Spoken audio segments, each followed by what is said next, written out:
Assalamualaikum warahmatullahi wabarakatuh. Perkenalkan, nama saya Rifki Bagas, NIM 052 dari kelas SI 2018B.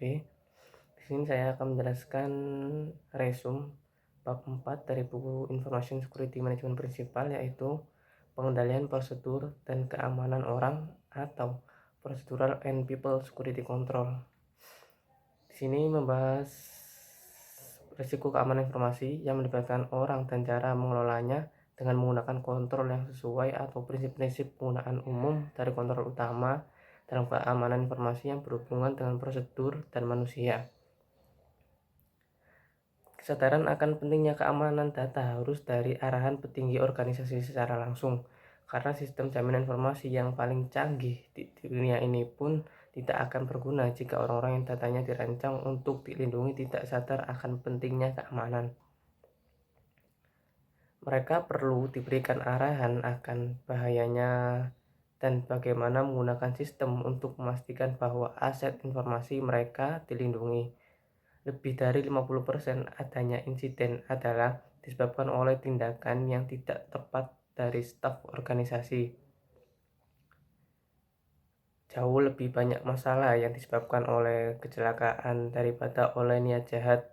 Maka budaya kesadaran akan pentingnya menjaga keamanan dapat mengurangi jumlah insiden tersebut.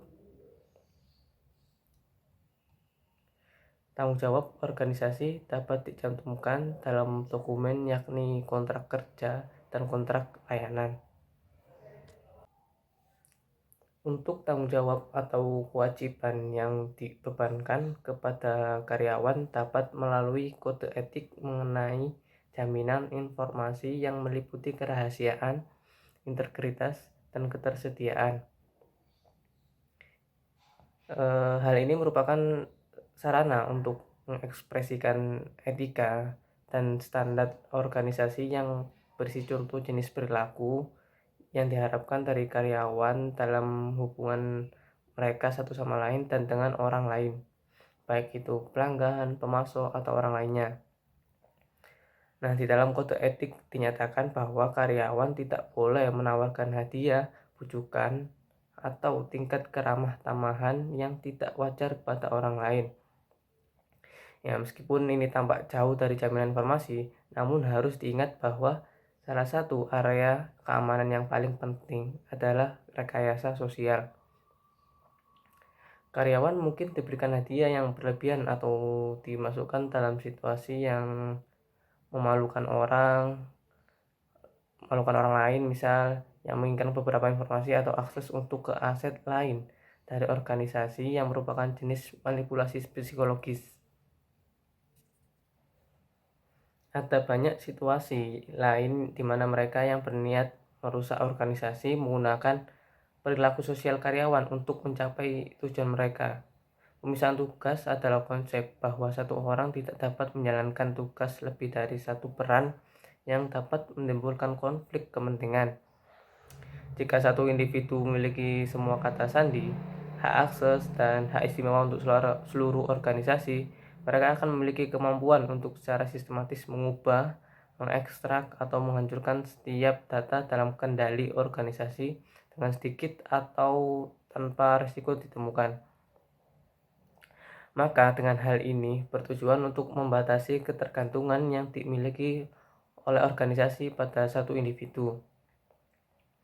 Sebuah fakta yang jelas bahwa jika organisasi bergantung pada pengetahuan atau keterampilan satu orang, maka itu adalah hal yang rentan. Jika orang itu kecelakaan atau mengundurkan diri, membawa ilmunya bersama mereka, maka organisasi memiliki masalah yang nyata. Tindakan yang diambil untuk memberikan jaminan informasi dalam organisasi sering disebut dengan kontrol, termasuk kontrol akses. Terdapat 4 kontrol akses, yaitu 1. Proses autentikasi dan otorisasi, umumnya disebut dengan akronim IDNA, yang merupakan singkatan dari identifikasi dan autentikasi. Pertama, pengguna harus memberitahu sistem siapa yang mereka klaim atau dengan memasukkan nama pengguna yang unik. Sistem kemudian akan menantang mereka untuk membuktikan identitas itu dengan memberikan beberapa bentuk pengetahuan yang hanya dapat diketahui atau dimiliki oleh individu yang mereka klaim. Sistem membandingkan data yang diterimanya dengan nilai yang diketahui yang dimilikinya, dan jika mereka setuju, sistem menyediakan akses ke sistem. Contoh sederhananya saat ingin membuka Gmail melalui perangkat lain, biasanya akan diarahkan untuk membuktikan identitas pemilik akun sebagai bentuk perlindungan. Kemudian, kontrol akses yang kedua yaitu kata sandi, yang seharusnya diingat pengguna dan tidak diberitahukan kepada orang lain. Namun kenyataannya adalah bahwa beberapa orang menuliskannya pada catatan post-it yang mereka simpan di dekat mesin mereka, atau mereka memilih sesuatu yang mudah ditebak seperti tanggal lahir, nama pasangan, anak, hewan peliharaan, mobil pendaftaran, tim olahraga, dan sebagainya. Kata sandi bukanlah sistem keamanan yang kuat, mereka sebenarnya cukup lemah. Kemudian kontrol akses yang ketiga yaitu untuk memberikan tingkat jaminan yang lebih efektif. Banyak organisasi sekarang mulai menggunakan autentikasi dua faktor. Disinilah pengguna harus memasukkan kata sandi dan hal lain juga sebelum sistem menerima identitas yang diklaim mereka. Seringkali hal ini melibatkan pengguna token seperti perangkat RSA, security ID. Pengguna diminta untuk memasukkan PIN rahasia 4 digit yang seharusnya hanya diketahui oleh mereka sendiri. Dan kemudian nilai yang ditampilkan pada token ini dibandingkan dengan nilai yang dihitung oleh server autentikasi. Jika nilainya cocok, akses akan diberikan. Kemudian kontrol akses yang keempat, pendekatan lain yang mulai diterima yaitu penggunaan biometrik. Ini adalah penggunaan karakteristik individu yang unik untuk orang tersebut. Misalnya sidik jari atau tanda tangan atau kombinasi dari keduanya. Penggunaan kontrol yang efektif adalah dengan membatasi akses yang dimiliki pengguna setelah mereka diberikan akses. Pengguna diberikan hak istimewa minimum, yakni misalnya karyawan yang bekerja di gudang mungkin memerlukan akses untuk kecatatan stok, namun mereka tidak boleh memiliki akses untuk kecatatan keuangan atau personalia dari suatu organisasi.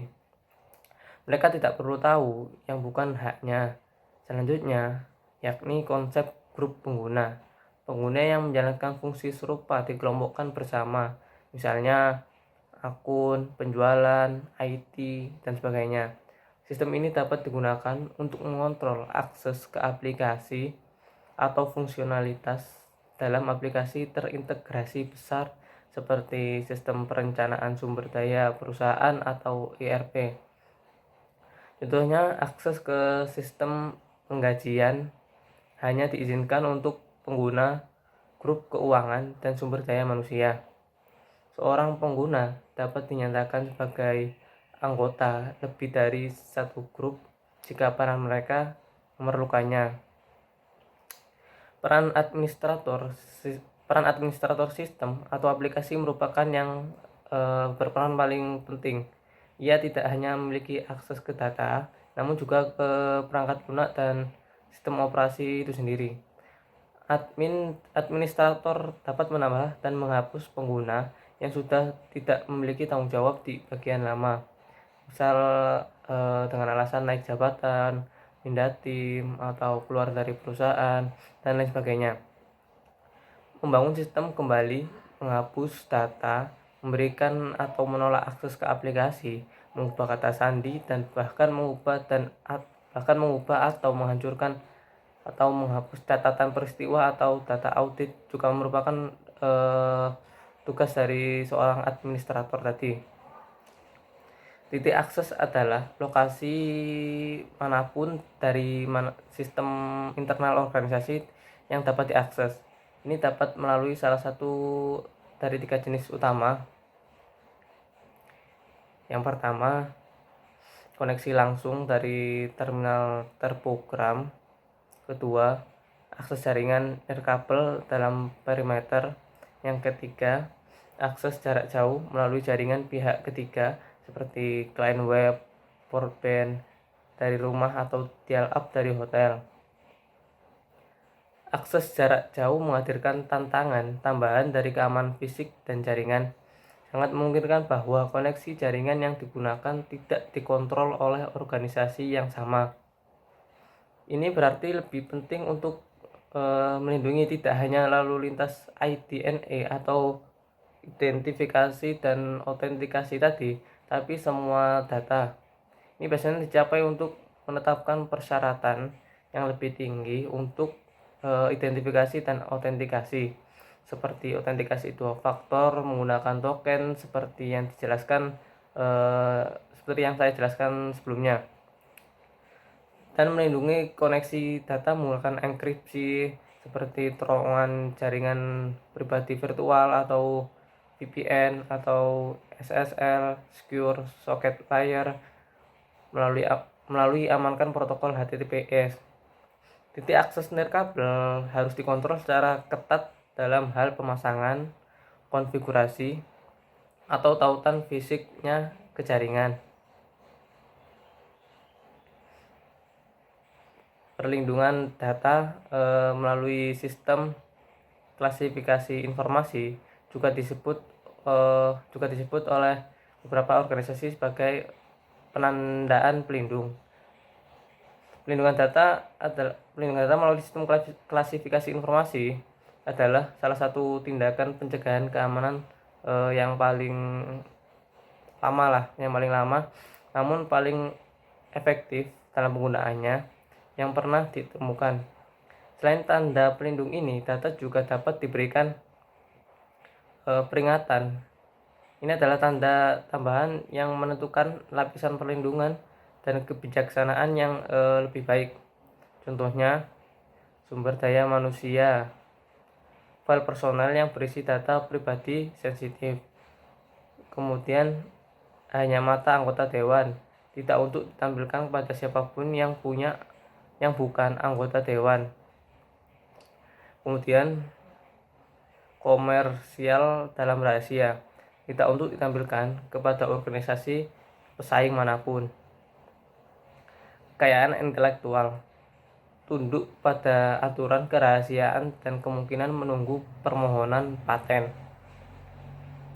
Sebuah informasi telah diberi klasifikasi keamanan secara otomatis memberikan batasan tertentu pada metode yang dapat digunakan untuk memproses, menyimpan, mengirimkan, membuang, atau sebaliknya.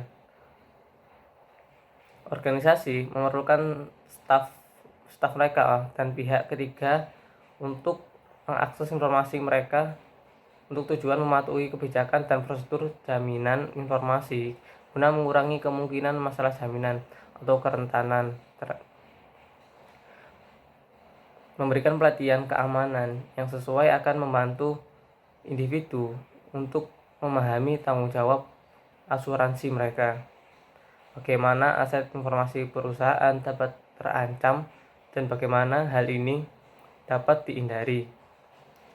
Perusahaan yang tidak menerapkan inisiatif kesadaran dan pelatihan untuk pelindungan keamanan ini lebih mungkin mengalami masalah terkait keamanan.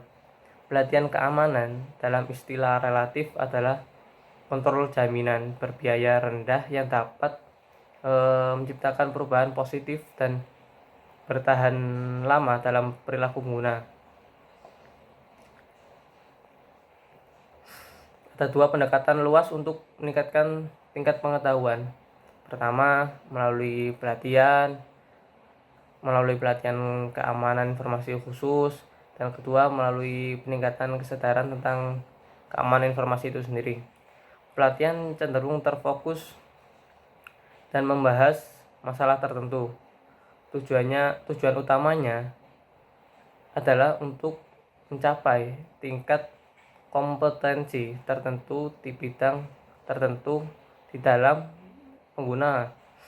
Kesadaran lebih umum dan bertujuan untuk menciptakan perubahan dalam perilaku pengguna dan mempengaruhi resepsi resiko. Pengukuran kesuksesan adalah bidang yang sulit.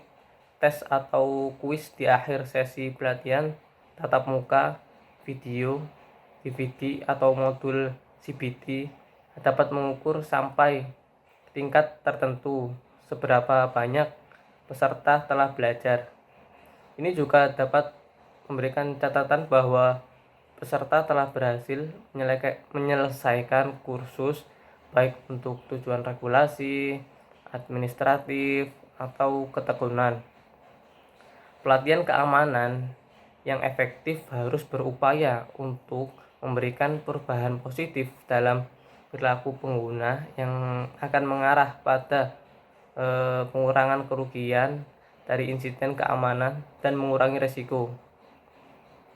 Tetapi seringkali mengalami kesulitan untuk mengukur dengan tepat beberapa banyak nilai yang telah diperoleh oleh organisasi. Namun dibandingkan dengan metode pengendalian lain, kesadaran adalah pengendalian biaya yang relatif rendah, dan bahkan perubahan kecil dalam perilaku akan jauh lebih besar daripada biaya investasi manapun. Sekian penjelasan dari saya. Apabila ada salah kata, saya mohon maaf. Wassalamualaikum warahmatullahi wabarakatuh.